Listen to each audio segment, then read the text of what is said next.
Happy Bishakarma Puja maya. Asiki puja numinina mokoi ni su phajana lujadana fresh oina leire.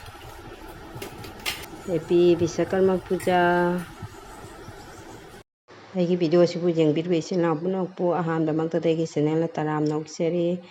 Aina anouba video mu puna lakseri. Adong asise nungsa khusam niko.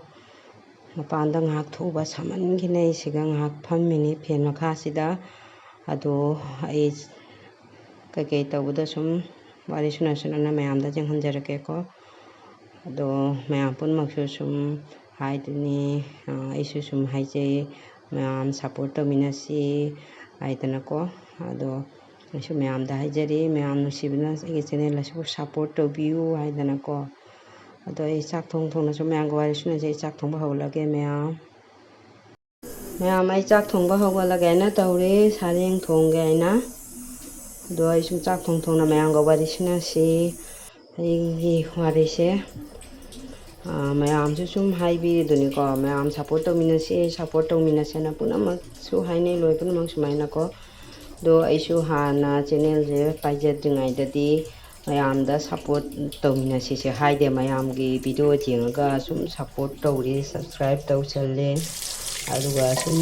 kanu tawra ba do hodi be sum macha makal sum su channel macha ngak lai jara banina support tawbi ba mi su leite phana kusara bani ko tawse ke ko ba chani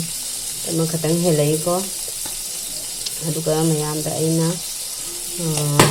ba ado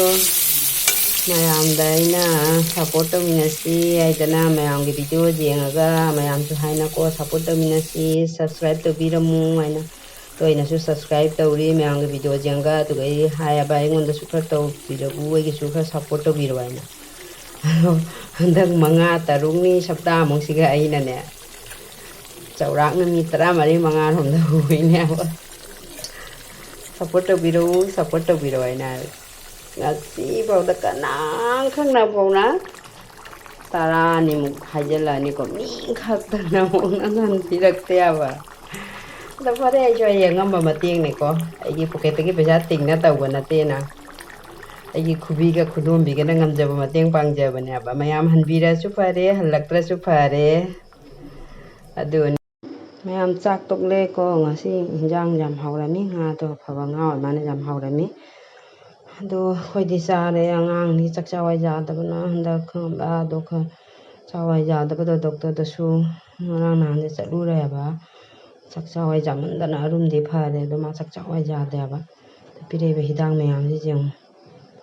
jeng ka anjam pisale be hidang mayam no hanagi hidak arum gi hidak thapodagi arum di phare bana do mai chawai jadaba se sigi damakta chalu bana ba si hidak ke pithak patagi di arum di pha khara bana ba aduga mak chawai jadaba maya chu kik chikchan ya ba chahi ani pha dore ado koina tin hauna ka toira kaino tin hidak jagadra tin hauna toira na dum doctor tana ba chalu bani ado doctor na di tin ginate tin goide hing mungjai gum bata maya chikna ga ta mi si tin ginate haire ba ado serlagi muta si ju pijawa na pire asi su chawai ba jate ngasi ba wa chak se indi nuai na chadri khangde kamai tawdoino ko ka sai sini tawise aduni koina ne amak se kamai na chakcha ga dagi aduna chak chakhom ta su marum ta su cha kha de na ne sanu pi pham lei si manak ta mapa na chak pukham pai ra sala pham muri ne mapan chaksan na raga madu uraga mak su maru amani kha launa maya ta khara hu khara thada cha ponte da inhi nuai na ka tawise thada bana khaibong na ba do ro su maru ma tango su ani tango su maya da sangra de na